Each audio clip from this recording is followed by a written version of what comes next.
at least we know if things don't go well in LA, we're coming back. So that's good. We played 2 good games today. Tough one, they pitched well. We put some good at bats. We pitched extremely well.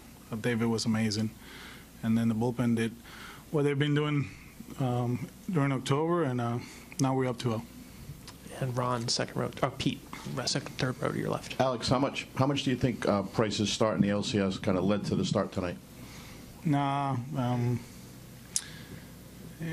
he's been throwing the ball well. He had the tough one against the Yankees, but the first start against Houston, George hits, a broken bat double, and then we don't finish a play, and then Marwin hits a home run. But he threw the ball extremely well. Then, he pitched great in Houston, and today he was amazing.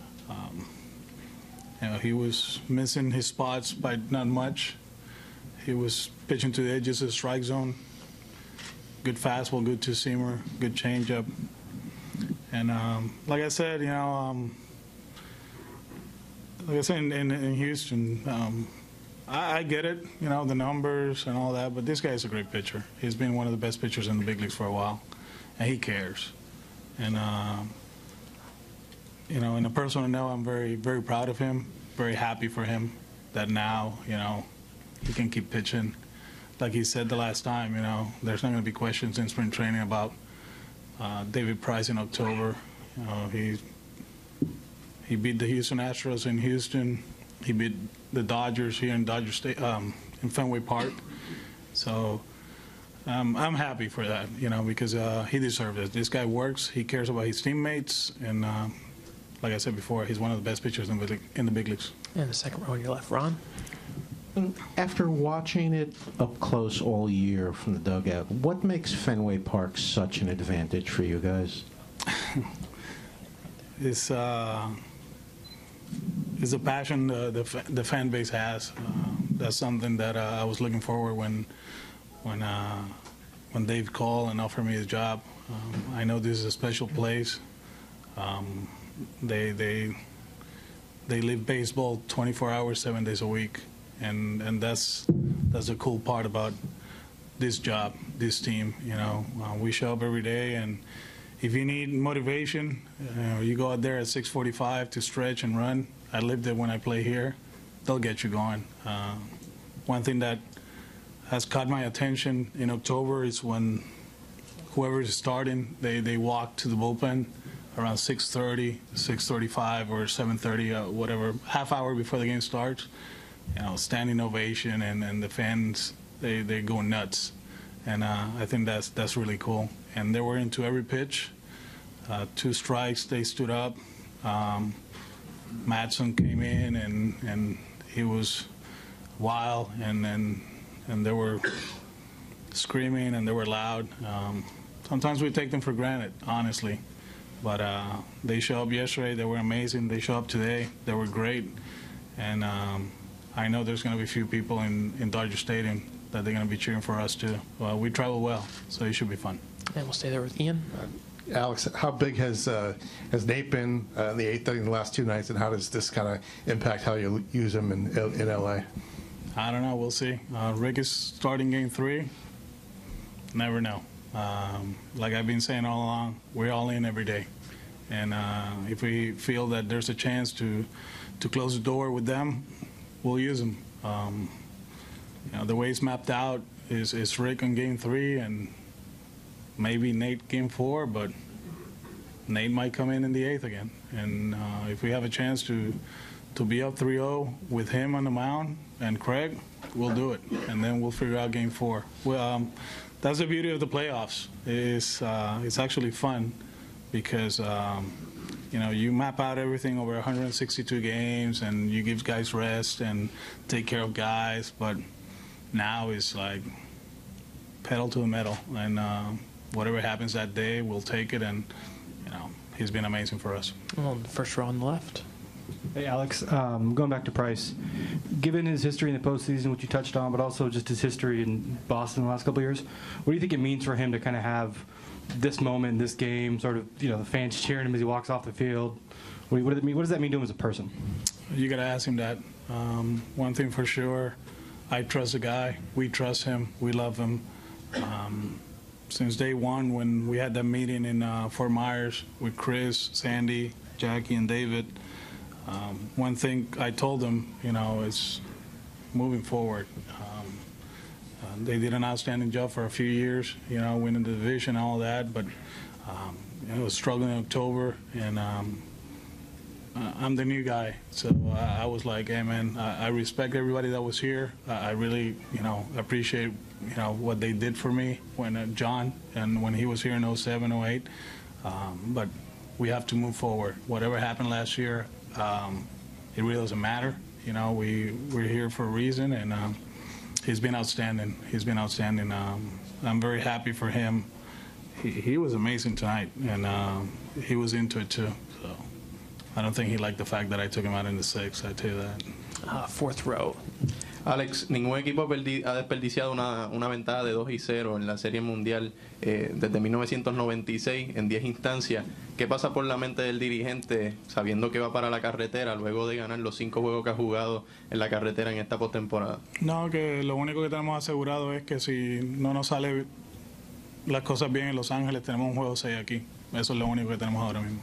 And Dave Lennon right there. Alex, I think you've scored more than half your runs this postseason with 2 outs. I know you guys were good at it during the regular season as well. What makes you guys so good at that, and how demoralizing is that for another team when you guys can strike like that with 2 outs? It has to be tough. One thing in the playoffs, and we talked about it before we started, get the leadoff guy out, don't give up 2-out hits or runners. And we've been doing that to the opposition, like you said. Putting the ball in play in those situations is very important. I said it a few days ago, and I'll say it again. We live in an era that 210 with 30 home runs and 70 RBIs is acceptable. It's a good season, and we don't believe that. There are certain situations that a strikeout is not just an out. And we put that in play, and they did again tonight, and that's why we won the game. Bill, 4 rows back on your left. Alex, David has been pretty gracious about, I don't care. I could lose every game that I pitch in the postseason as long as the team wins the World Series. Can this team win the World Series if that happens, or do you need him to pitch the way he has been? Who, David? No, Yeah. David is a huge part of what we're trying to accomplish. He can say all he wants, whatever he wants to say, but he's important, and we rely on the starters. We do, and what he did in Houston and what he did tonight, we needed it. You can go to a bullpen. It's good to go to the bullpen, but you got to be careful, And when you get 6, 7 out of your starters, then everything kind of like it's like domino effect, and like everything falls into place. And without him going 6, it was going to be tough tonight. And to your right, JP. How close were you to taking David out there in that 4th inning, and what was the key to him going perfect the 3rd time through the order? I mean, the stuff was good the whole night. It's just a matter of, they got good hitters, and it seems like they made some adjustments.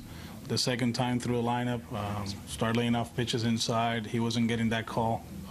He kept going to a 2-seamer in to righties, and there were close pitches, but there were called balls, and it seems like they started looking for off speed down in the zone, the changeup. But I was close, I mean, we feel that if we keep them in check there, we're going to score runs, and he did an outstanding job. David's ready, so we'll do 2 more. Buck? Oh, yeah. Alex, you said a few minutes ago that David was really into it. Can you share some examples of that we may not have noticed in the press box? Yeah, I think that's the first time I've seen the whole season when, he went to the umpire in between innings, after the 3rd out, and kind of like let him know how he felt about the strike zone. You don't see that often, and when he did that, I was like, okay, cool, and even in the sixth inning, probably he was thinking he was going back in the seventh, but you could see him. He got the last out, and there was a smile, kind of like, yeah, I got it, I'm good, like I'm in control. But at that time, the manager decided to take him out of the game. Did two more quick ones, Marley and Johnny. Johnny, go ahead. Alex, can you talk about the job Joe Kelly has done the last few days? I mean, so we had that guy early in the season, and then he struggled throughout the middle of the season. In September, he made some adjustments, and the stuff started playing again. But in October, he's been lights out. Breaking balls for strikes, good fastball, good changeup, presence on the mound, and I'm happy for Flacco. He's been, he's been tested the whole season. At one point, he went from being the guy in the seventh, eighth inning to just a guy in the bullpen, and now he's back to the equation. And when Joe is throwing strikes with all his pitches, he might be one of the toughest relievers in the big leagues because his stuff is that good. I'll finish up Marley. Alex, ¿puedes hablar del trabajo que hizo David Price hoy y también del trabajo que hicieron tus relevistas? No, excelente. Atacamos la zona de strike de la manera que lo habíamos planeado antes del juego. Utilizó la parte de adentro del plato contra los derechos, buen cambio y los mantuvo en control. Tuvo bases llenas sin out, solamente anotaron una carrera. Hizo tremendo trabajo. El bullpen, excelente. Han hecho el trabajo en octubre. Hemos utilizado distintos lanzadores y todos han hecho el trabajo, así que sumamente contento con el trabajo que hicieron. Try to keep it the same, same as in Houston and same as every other game. Don't put any added pressure or anything of that nature. Just go out there and throw strikes and execute pitches and rely on my defense, and that's what we were able to do. And Rich right here. Dave, just comment on the way the guys extended that two-out rally to get 2 runs for you there. I feel like we've been a very good offense all year long with 2 outs, and that's tough to do. Whenever that pitcher is 1 pitch away from being out of an inning, and to be able to have nobody on base with 2 outs and to start a rally like that can deflate teams. So that's huge. Right up front here, Mike. David, 2 outs, bases loaded, 4th inning after you hadn't allowed a hit through the first 3 innings, bases loaded, nobody out. To get out of that, just the 2 runs. What do you and your son think of that? How important that was? That was very important. Just told myself to continue to make pitches, and I made a lot of good pitches that inning. They hit some. Took some. Just that was a tough inning. It could have spun, out of control pretty fast, and it's been one of my Achilles' heels, especially in the playoffs and even in the regular season. It's just that big inning, being able to stop it at 2, right there after the Puig hit to center. That was big for us. And Pete, 3rd row on your left.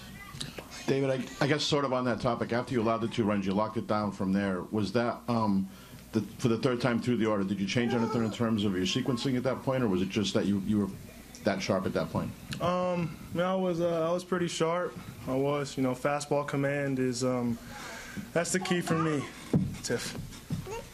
That's the, you win, dude. Come Go to mama.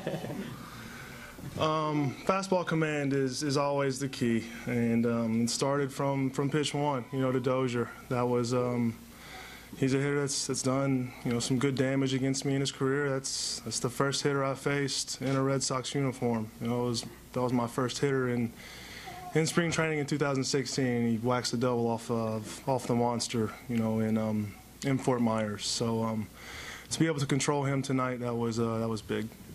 Buck, the 3rd row in the center. David, Alex was just here a few minutes ago, and he said that you were, his words, really into it tonight. And he mentioned you speaking to an umpire between innings and also a smile on your face when you finished off the 6th inning. Can you speak to that? And were you as really into it as he suggests? Yeah, sure. I mean, it's the World Series. If you're not into it, you should probably go home. So, yeah, I was into it. And 1st row on your left here. Hey, David, I'm curious about your song you use for Walk Up, the Russ song, the flute song, right? Is there a reason you picked that song? I know it has that people keep talking about I keep winning type line. Is there? Come out to it for quite a while now. It's a song that Swihart sent to me the night before I pitched and said, you should walk out to this. I listened to it, I loved it, and I walked out to it. And that's the end of the story. And we'll get the microphone to Mark here. Hey, David, you were talking about you felt like you got over a hump with the win in Houston. What does winning a World Series game mean in the career context of stuff you've done now? It's huge, just to this is the biggest stage, in baseball. There's no other stage that's going to be bigger than, pitching in a World Series game unless it's Game 7 of the World Series. So, to be able to do that, that's that feels good for sure. I'm pumped for myself, pumped for all my teammates and coaches. For us to be 2 wins away and up 2-0 right now in the World Series, that's a good feeling. On the second row to your right here. David, right here. So you've been here 3 full years now. What's it like at Fenway Park in late October when you win a game? Cold. And stay with the second row here. David, right here. Nights like tonight, is this why you decided to come to the Red Sox years ago? And is it sweeter for you, given the adversity and the disappointment that you, with the injury last year and stuff that you've had to overcome to get to this point? Yeah, or 108 wins in the regular season, beating the Yankees in the ALDS, beating the reigning champs in the ALCS, and being up 2-0. It's part of the reason why I came here, absolutely. And we've won the AL East the last 3 years, and a Boston team had never won it back-to-back years, which that blows me away. But for us to be able to do it 3 times and to be where we are right now, that's absolutely the reason why I came here. 4 rows back on your left, Bill. Dave, as you know, so much of the storyline going into the postseason was about your October, but also about Clayton Kershaw's. I wonder if you know him at all, either from All-Star games or anywhere else, and what sympathy you might have for him, given that you guys are the 2 that have had to deal with this unfortunate label for so long. He'll be fine. He's a Hall of Famer, so he'll be fine. We'll do 2 more. You mentioned yesterday about in the spring. You talked about the importance of winning the grapefruit and everything that AC was talking about. What's it been like to finally get through this year? This could be your last home game of the season, and sort of have watched him operate as a manager and get this squad to where they are now in terms of a team. He's been awesome. Starting before spring training even started. Carrying through the spring training games, and then through 162 games, and then through the playoffs. He hasn't changed. He hasn't altered either way. He hasn't gotten too low or too high. When I see him in the dugout, he's just walking around having conversations with guys. Sometimes it's about baseball and what's going on, and sometimes it's completely different stuff, not baseball related. And for him to be able to separate the two, with everybody in our clubhouse, that's very unique. And to your right, AJ. A lot of focus has been lately on the length of games. Tonight's game was the quickest of the postseason. Do these games seem longer to you than maybe when you started your career? And did tonight's go by any faster? There's, I think, 3 minutes in between innings for commercials, and every pitch is so big. You're not going to go out there and rush through pitches. You're taught ever since you're a little kid to be able to slow the game down, and now baseball wants to speed it up. So I don't care. I'm taking my time. I know I'm slow. Huge. That was a great example of just how you grind out an inning, grind out at bats. Everybody, it's something we preach about, and we were talking about it after the game, or not after the game, but after that inning actually. Underneath, we're like, dude, that was such a perfect example of just grinding at bats out, finding ways to get guys on, and just keeping the line moving. And the third row on your left. J.D., when you stepped up in the 5th there, Pierce had just walked on 5 pitches, none of which were really close. What's your approach in that situation, given there was some wildness? And then the pitch that you did get seemed like a decent pitch from his perspective. What kind of swing did you get on that one? I faced him yesterday, and I was a very similar situation. you know, he was a little wild, and I went up there kind of passive, and I said, this time I said, you know, trust your eyes. Go up there and trust your eyes, and if it's a ball, but don't go up there being passive. And, you know, it wasn't a bad pitch. It was, you know, a good pitch. I was just, you know, fortunate enough to, you know, stay inside of it and dump it in, really. And Nick? J.D., did you learn a lot from the at-bat last night with him and take that into this at-bat? Yeah, absolutely. You know, the bat last night, like I said, the situation is a very similar situation, and, you know, I felt like I kind of made the adjustment today of going up there and trusting my eyes, not just going up there and thinking he's wild and, you know, he's not going to throw a strike. So that was pretty much, you know, kind of what I learned from the night before. And right up front here, Mike. J.D., Alex told us a little while ago that one thing that makes you guys unique is in this era of hitting 215, 210, but 39 home runs and 100 RBIs, that's acceptable. Well, for this team, it's not, because the idea is not to go up there and try to slug all the time. It's try to make contact, especially with 2 outs. Just want to get your read on how important that is in making those type of adjustments, not swinging for the fences. You know, we always, it's a big argument in baseball, a big topic everybody wants to talk about. You know, we always talk about just focusing on, you know, obviously we want the ball in the air as hitters here. We're not up there trying to hit everything in the air and trying to just, you know, just swing for the fences. It's one of those things where we go up there and the pitch dictates what we're going to do. We're not up there forcing balls in the air, where I feel like it's the common mistake with hitters in these days. And I think it's something that we all talk about, and we have a really good understanding of it, where we kind of think of we're hitters before sluggers, in a sense. And you know, that's how I think. You know, I take pride in hitting and being, you know, not just one-dimensional hitter, a complete hitter. And it's something that we all talk about. Other questions for J.D.? Rich? Just talk about David coming out in the next inning. Did you feel he got pumped up by the way you guys rallied for those 3 runs? Yeah, definitely. He was definitely pumped, you know, coming out. He was out there, you know, battling his butt off, and you got to tip your hat to him. His last 2 outings, he's been unbelievable. And you know, I'm so happy for him and proud of him, you know, going through all that criticism that he's been getting here, to bounce back the way he's been doing. He's a huge part of our team, and, you know, I couldn't be happier for him. And the third row on your left. You touched on a little bit earlier about the guys in front of you grinding out at bats and grinding out that inning, but specifically with Vasquez there, 2 outs, 2 strikes, how much, as a guy batting third, fourth all year, have you seen those guys at the bottom of the order, whether it's Jackie or Sandy or Christian, turning it over and sort of starting those rallies? Yeah, those are huge. Something you know, they ask about it all the time. You know, everybody wants to talk about the 2, 3, 4 guys in this team, but to win 108 games, you got to have a complete team, and I think that's what we do so well. It doesn't matter who we put in there. You know, it could be Nooney pinch hitting or Brock coming off the bench. You know. We just have guys that really do a really good job of, like you said, grinding the at-bats out and turning the lineup over. I think everybody takes pride in that. Do 3 more on the 4th row. It looked like you were favoring your ankle a little bit at times tonight. How is your ankle, and what does it mean for playing the outfield in games 3, 4, and 5?